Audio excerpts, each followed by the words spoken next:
coffee, rest day, decaf.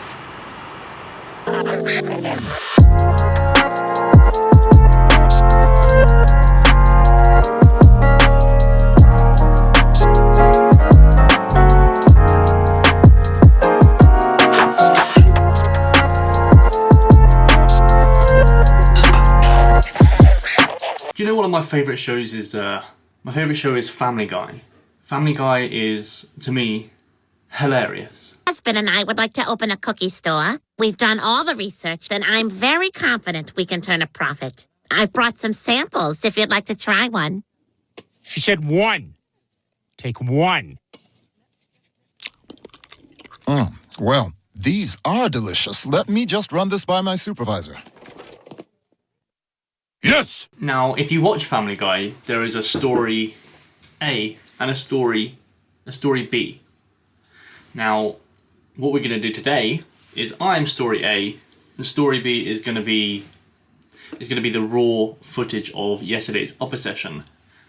And this little human here, the story A guy, me, we're going to explain a few things. We're going to be the vlog knitter. A lot of story B didn't make sense, so a lot of the story A's job is gonna intertwine them together. That's the purpose of me. So sit back and relax, and welcome to the vlog. I hope it works. Welcome to the upper session. We're gonna run through some stuff. We're gonna run through some exercise selection, why we select exercises, some rep ranges, and a lot. So this is going to be the lat pull down, first exercise, 7 to 10 reps, so pretty heavy, 2 sets. The goal is to drive the elbows down.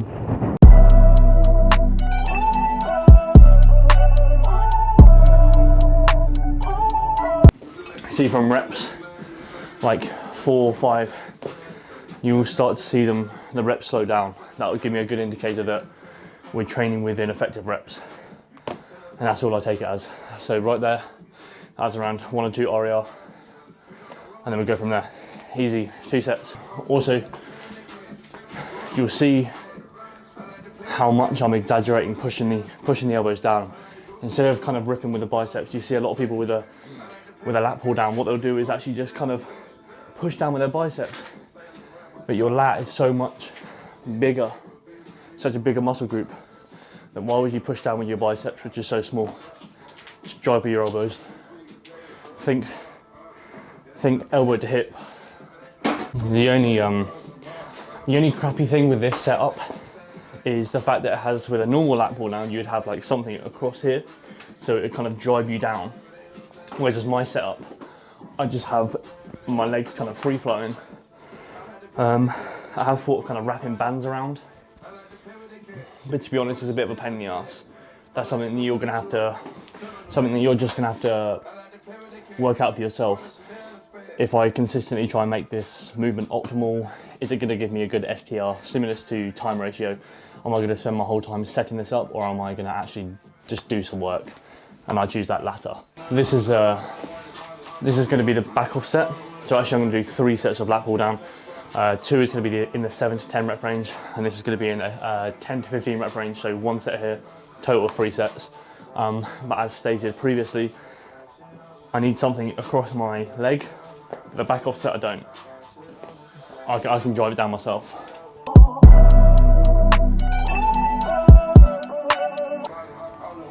Jesus. So that was around, wow. Speaking after a set, so sick. That's about 1 or 2 RER. I'd say more 2. We just did 3 sets of kind of vertical pull, or not kind of, actual vertical pull. Now we're gonna do horizontal pull. So this variation is gonna be kind of an elevated version of a kind of a machine row. I was trying to match the resistance profile of the hammer strength variety that we have at my normal gym, and basically that comes from like a downward angle and right into the rhomboids and kind of traps. So that's what we're going to do here. I do have 2 variations of this kind of row, one where I'll sit directly on the floor These cables just don't move. They don't move up and down, so they're just they stay where they are. So they're either high or they're low. So yeah, I have 2 variations of machine row or cable row. One of them is going to be quite low. One of them is going to be like this. This is going to be 10 to 15 reps, 2 sets. Come on. It's going to be quite wide grip as well. And then keeping my feet on, you're not going to be able to see this, but I'm trying to keep my feet on the rack so it doesn't pull me forward or pull the rack forward. Stretch. Oh. Damn. See, again, pulling with elbows and not biceps. And I'm not overly thinking every single rep either. Like, I know I have to have a stretch in the kind of pull position, and when I'm fully kind of contracted, I know I've got to have a squeeze there, but I don't overly kind of analyze every single rep. I feel like that would generate a lot of fatigue. So yeah, I don't think too much, but I was just thinking about 2 really key points, or 3 really. Peak contraction, squeeze, stretch under load. The other one was dragging with my elbows, not biceps. 1 second in the pause. One big fucking disadvantage from a gym. Just back and go.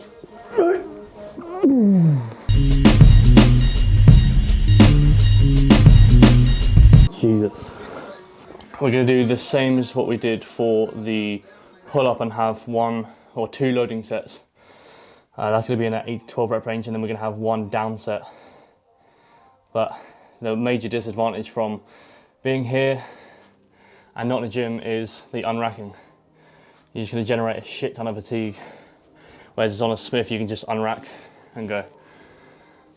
That sucks, doesn't it, Nat? This is going to be the back off set with 64 kilograms, because Jack decided to make plates that are 22 kilograms, because he's a numpty. I think the rep range is 10 to 20.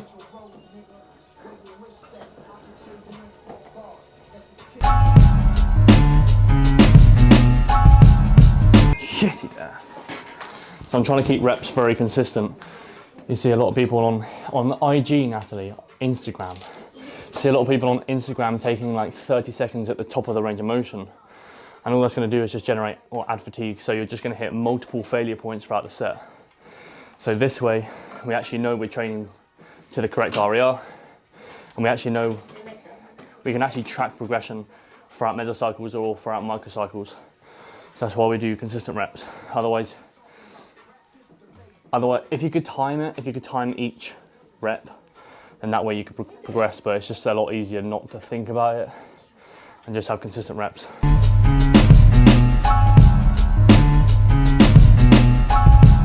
Nat, can you just pass me the other one, please? I feel like I'm in some weird bondage. You look like you're in some kind of weird bondage.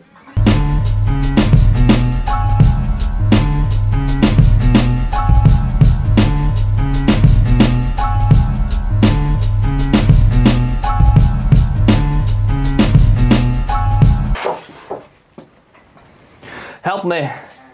So I was meant to do 1 set of that. However, I didn't feel a pump or disruption in the first set, mainly because the resistance profile in the stretch position, it's fine. In the kind of end range, it loses a lot of tension. So I've added a set being auto-regulated. Now, being auto-regulated mainly should occur intra-workout. For example, here, I did 2 sets. I didn't feel like that was enough, so I had the ability to then add on a set. You could also do this the other way around. So if I felt that I did 1 set and that was enough, I could have cut that as well. That's basically what being auto-regulated is. It's kind of listening to your body and then adapting. Tricep push down, 2 sets, 12 to 20 rep range. So we have 2 sets of of this. This is actually meant to be a skull crusher. However, the amount of time it took me to set up the pec deck or the fly, it was a while. So what I'm going to do is, just to reduce time, I'm actually just going to do it over my head. The actual tricep movement is exactly the same as a skull crusher. I'm not going to have as much stability as if I use like a bench, but it will do. It's still going to get stimulus to my tricep. The penultimate movement is going to be, it's meant to be a spider curl. Again, same reasons as before. We just don't have that much time. So, and you know, we have a life, so we have to go do some work. Yeah, this is meant to be a spider curl, but we're just going to do it on the cable. So we've got 2 sets of this, 12 to 20 rep range. So, I understand another thing when it comes to my training. You've seen a couple of times in this upper session, I've switched movements out, but they're going to be for like movements, very similar. We can do that sometimes. I wouldn't necessarily advise it in a gym, but like now it's completely fine. Unless, again, you're in a really busy gym and you have to kind of adapt. There it's fine as well. But yeah, so I've had the ability to auto-regulate my movements. I've had the ability to auto-regulate my sets. You saw that the fly, I added one. I'm likely going to add one here as well. So it was 2 sets. What I'm going to do is just gauge whether 2 sets is enough. I'm going to gauge that via pump disruption. And if I'm ready to do another set, if I am, I'll take it. If not, then I'll leave it. We're at week 2, so we don't necessarily want to feel like really pumped, really disrupted. We just want to assess whether we're doing enough. Week on week, we just want to assess whether, are we making this harder? If the answer is yes, then we just do like 2 sets. We just do the specific sets that we set. So we'll assess it. But the point is, you can be auto-regulated with training. Just make it harder week on week. We did 3 sets on that. 2 sets wasn't enough, so we just auto-regulated to 3 sets. So that's 3 sets of cable curls. Luckily, I've done this movement before, so the setup time's fine. So if you have 1 cable, like if ever you're at the gym and you have 1 cable, what you could do is have 2 daisy chains, and you can have a cuff variation. I think it's better if I show you, and maybe I'll explain it. So 2 cuffs, daisy chain into 1 cable. Forms this. Oh, that just feels ridiculous. Ridiculous. That was 3 sets in a 12 to 20 rep range. I didn't say that bit. Worth knowing. And they're going to be performed 12 to 20 rep range. So, and that basically concludes the upper session.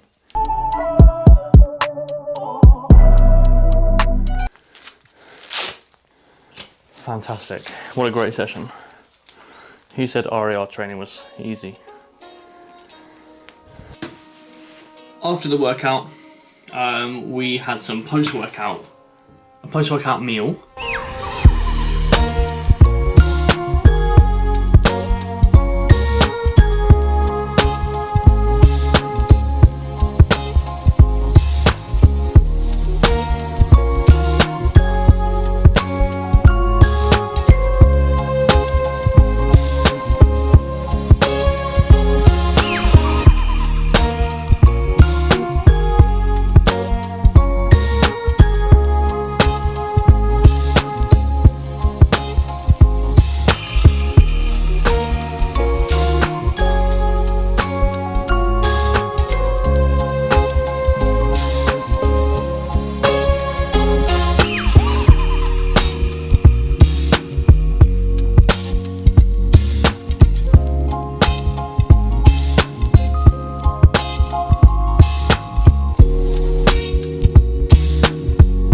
Apple tea.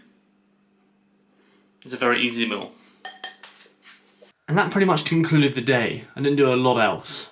So now we're back to story B. And and we're going to go cut up the Christmas tree because it's a pain in the arse. And Christmas 2020 is done. So that's what we're going to do now.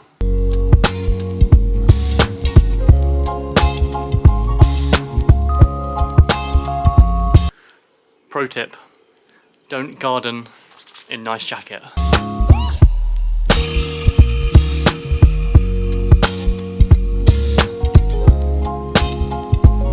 Better. In today's cardio, we're going to kill a tree. So that needs to fit in here.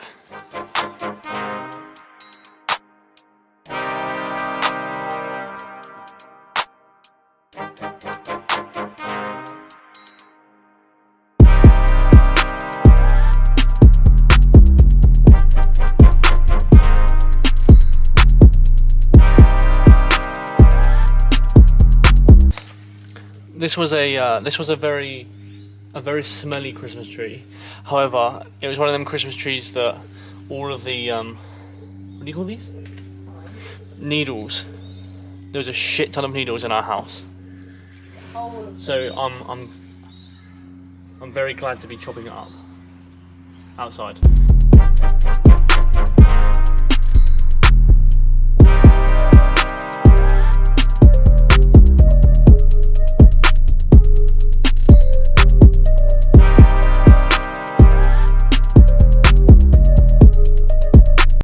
Mission complete.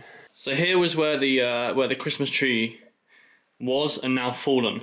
Natalie, Christmas 2020 is officially over, and we have our house back to normal. How do you feel?